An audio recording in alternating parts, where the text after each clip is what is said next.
السلام عليكم ورحمه الله وبركاته. اهلا وسهلا بحضراتكم فيديو جديد. فيديو النهارده ان شاء الله على لوحات التحكم. معانا حضراتكم لوحه تحكم خارجه شحن ان شاء الله. اللوحه حضراتكم راكب عليها ترموستات فوكس كوري 2001 دي لتشغيل دفايه وشفاط وخلايا تبريد، وتايمر حضراتكم شغال على الشفاط للتهويه وسحب الامونيا من داخل مكان التربيه، وتايمر تاني حضراتكم شغال لخلايا التبريد، وتايمر تالت شغال صل على محمد. ولمبه لقياس الفولت، ومفتاح الطوارئ بنضغط عليه لا قدر الله في حاله اي مشكله.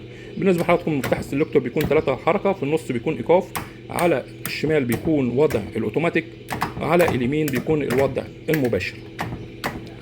طبعا حضراتكم ده المفتاح الخاص بتايمر الشفاط، عشان لو حابين نفصل تايمر الشفاط عن الشفاط وياخد امر من الحراره لو رفعت، لو حابين الشفاط ياخد امرين، امر من التايمر للتهويه وسحب الامونيا من داخل المكان، والامر الثاني في حاله ارتفاع درجات الحراره. لو حابين نفصل التايمر بنجيب طبعا مفتاح التايمر بيكون ايقاف، كده الشفاط شغال معانا اوتوماتيك حراره من على الترموستات. الافضل طبعا حضرتك تسيب مفتاح تايمر الشفاط على الاوتو، والشفاط على الاوتو بيكون شغال مع حضرتك كده تهويه وشغال اوتوماتيك حراره، يعني الشفاط بياخد امرين في نفس الوقت مفيش اي مشكله. وطبعا حضراتكم ده مفتاح الخاص بالفانات اللي هو تايمر الفانات، في الشمال بيكون اوتوماتيك، في النص ايقاف، وعلى اليمين مباشر. بنشوف حضراتكم اللوحه من الداخل. طبعا وضحنا في فيديوهات كتير بالنسبه للتامين وتقفيل اللوحه بيكون على اعلى مستوى.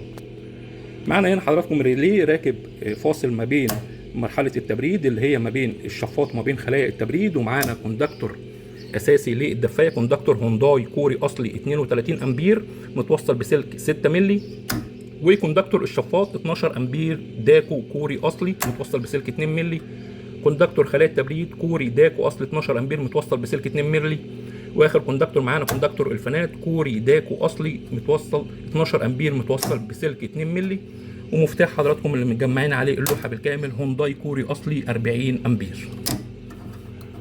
وطبعا هنا حضراتكم السلك الحساس برضو الكوري اللي نوهنا عنه فيديوهات كتير جدا، دقيق جدا في درجات الحراره. طريقه التوصيل زي ما واضح امام حضراتكم من على اليمين، توصيل الدفايه، توصيل الشفاط، توصيل خلايا التبريد، توصيل الفانات، واخر حاجه معانا دخول الكهرباء العمومي. هنشوف حضراتكم دلوقتي احنا ظابطين اللوحه. لو ظابطين اللوحه على الدفايه 27، عشان كده معانا الدفايه شغاله توصل 27 الدفايه هتفصل معانا. لو رفعت ل 29 الشفاط وخلايا التبريد هيشتغلوا معانا. هنبدا حضراتكم كده نسخن الحساس.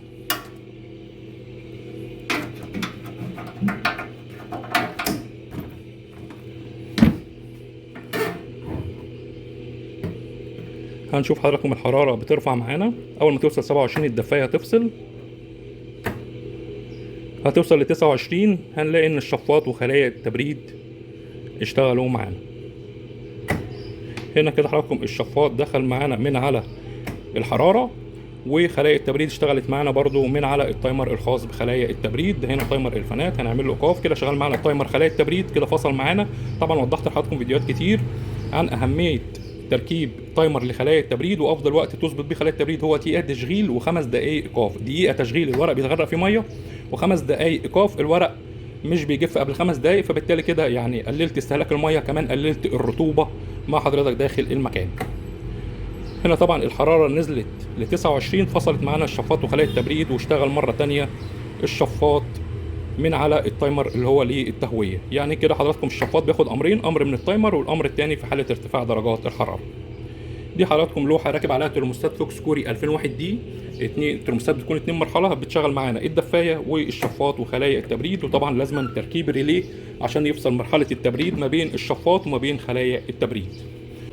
يوجد بفضل الله تصنيع جميع لوحات التحكم للغرف المنزليه وعنابر الدواجن كهرباء 220 وكهرباء 3 فاز، ويوجد تصنيع بفضل الله جميع لوحات التحكم حسب رغبه العميل. دي اللوحه ان شاء الله خارجه شحن معانا حضراتكم. معانا دفايه كهرباء 4 شمعه، وشفاط 60 في 60 اتحاد اوروبي، و4 فانه مقاس 20 في 20. عنوان المؤسسه حضراتكم في عزبه الهجانه مدينه نصر القاهره، ويوجد شحن لجميع المحافظات. شكرا والسلام عليكم ورحمه الله وبركاته.